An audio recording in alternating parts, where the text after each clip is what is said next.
नमस्ते and a very good afternoon to all of you. तो हमने लास्ट क्लास में ट्रांसपोर्टेशन इन ह्यूमंस को स्टार्ट कर लिया था, जिसमें हमने ब्लड लिम्फ के बारे में थोड़ा बहुत सा डिस्कशन कर लिया था। ठीक है, आज हम स्टडी करने वाले हैं स्ट्रक्चर ऑफ हार्ट को। तो स्ट्रक्चर ऑफ हार्ट में सबसे पहले अपन देखें तो ह्यूमंस का हार्ट कैसा दिखता है। ठीक है, ह्यूमंस के अपर पार्ट में बेसिकली इन टोटल हार्ट में 4 चेम्बर्स होते हैं।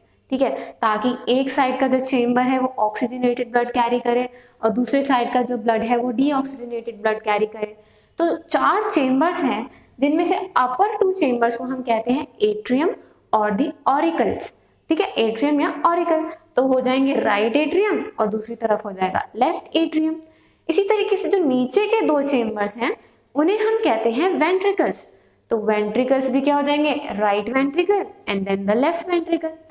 अब ये अलग अलग पार्टीशन करने का रीजन क्या रहा, क्योंकि 2 अलग अलग तरीके के ब्लड प्रेजेंट है एक ही टाइम पे।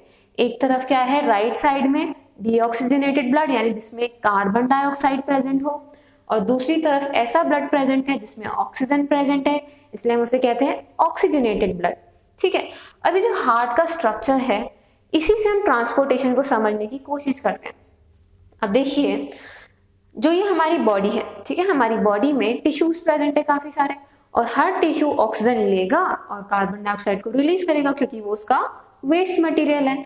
अब कार्बन डाइऑक्साइड बॉडी से हर टिश्यू से कलेक्ट की जाएगी through different types of veins, और सारी वेन्स जो है लोअर पार्ट की यानी जो अब्डोमेन से नीचे वाला हिस्सा है उस पूरे हिस्से में से जो बड़ी वेन एक कलेक्ट होगी उसको हम बोलते हैं इंफीरियर वेना कावा।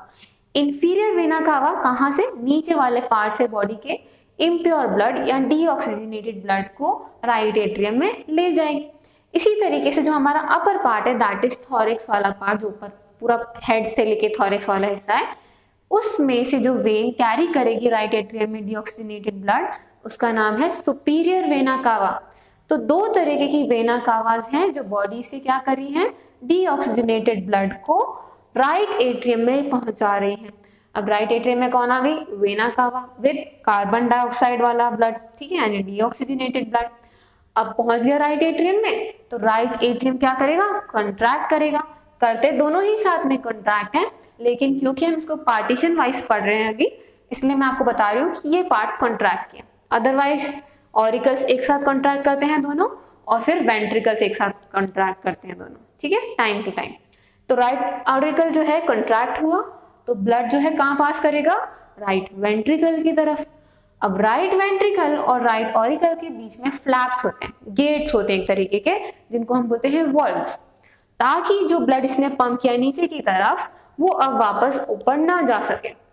वापस ऊपर क्यों जा सकता था, क्योंकि जब वेंट्रिकल्स कॉन्ट्रैक्ट करेंगे तो प्रेशर क्रिएट होगा, हो सकता है उस प्रेशर से जो ब्लड आया वो ऊपर वापस चला जाए, इसलिए पहले ही शटर क्लोज हो जाते हैं जिन्हें हमने कह दिया है वॉल्व्स।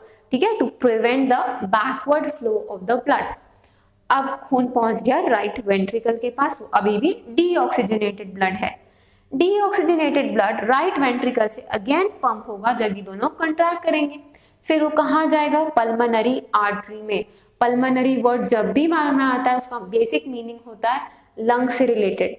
तो ऐसी आर्टरी जो लंग्स के पास ये डीऑक्सीजनेटेड ब्लड लेके जा रही है उसे हमने कहा पल्मोनरी आर्टरी। और ये पल्मोनरी आर्टरी एक तरीके का एक्सेप्शन है, क्योंकि आर्टरी जो होती है हमें पता है प्योर या फिर ऑक्सीजनेटेड ब्लड कैरी करती है, but this artery that is pulmonary artery ये डीऑक्सीजनेटेड ब्लड को कैरी कर रही है। अब ये जा रहा है कहाँ पे, लंग्स के पास। यहाँ पे इसमें डाली जाएगी ऑक्सीजन, क्योंकि लंग्स के पास क्या थे, एल्वियोलाई थे, और एल्वियोलाई क्या करेंगे, एक्सचेंज करवाएंगे। ऑक्सीजन को अंदर ले लेंगे, CO2 को बाहर एक्सहेल कराने की कोशिश करेंगे। तो यहाँ पे एक्सचेंज हो गया और ऑक्सीजन आ गई ब्लड के पास, तो अब ब्लड हो गया ऑक्सीजनेटेड ब्लड। ठीक है, ऑक्सीजनेटेड ब्लड को कैरी कौन करता है, पल्मोनरी वेन।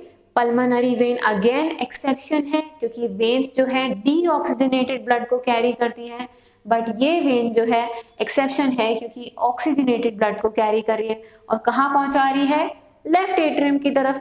लेफ्ट एट्रियम में खून पहुंच गया। अब यहाँ पे कैसा था, ऑक्सीजनेटेड ब्लड, ये कॉन्ट्रैक्ट करेगा और कहाँ दे देगा ब्लड, लेफ्ट वेंट्रिकल की तरफ। तो यहाँ पे भी शटर प्रेजेंट होना चाहिए, यानी यहाँ पे भी वॉल्व प्रेजेंट है। ठीक है, तो वॉल्व से क्या हो गया, prevention of backward flow of the blood, खून आ गया लेफ्ट वेंट्रिकल के पास। अब लेफ्ट वेंट्रिकल कॉन्ट्रैक्ट करेगा तो क्या करेगा, ऑक्सीजनेटेड ब्लड को सबसे बड़ी आर्टरी में पास कराएगा जिसको हम कहते हैं एओर्टा।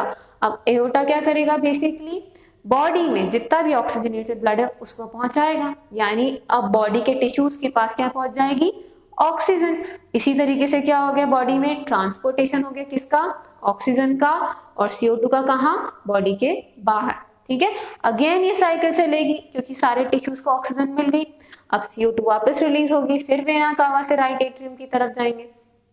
तो एक जो पूरी साइकिल है बॉडी से लेके पूरा लेफ्ट वेंट्रिकल तक, जब वो बॉडी में वापस खून पहुंच जाए, इस पूरी साइकिल को हम कहते हैं कार्डियक साइकिल। ठीक है, और डबल सर्कुलेशन, डबल सर्कुलेशन इसलिए कह रहे हैं क्योंकि ब्लड जो है एक ही टाइम पे, बेसिकली हम कह सकते हैं एक ही जो ब्लड मूव किया वो हार्ट में 2 बार मूव कर रहा है। इसलिए नहीं बोल रहे डबल सर्कुलेशन की एक तरफ डीऑक्सीजनेटेड चल रहा है एक तरफ ऑक्सीजनेटेड चल रहा है। सर्कुलेशन का मतलब होता है ट्रांसपोर्ट करना, घूमना। तो ये ब्लड जो है हमारे हार्ट में से 2 बार पास कर रहा है, एक बार राइट साइड में से पास कर रहा है, फिर लंग से होके आने के बाद लेफ्ट साइड में पास कर रहा है, इसलिए इस प्रोसेस को नाम दिया है डबल सर्कुलेशन। ठीक है, the blood is moving twice through our heart. Okay, I hope आपको structure of heart and transportation, ठीक है, इन ह्यूमन क्लियर हुआ होगा। इफ आपको ये वीडियो पसंद आया then please like, and if कोई क्वेरी है then please comment down. Thank you so much.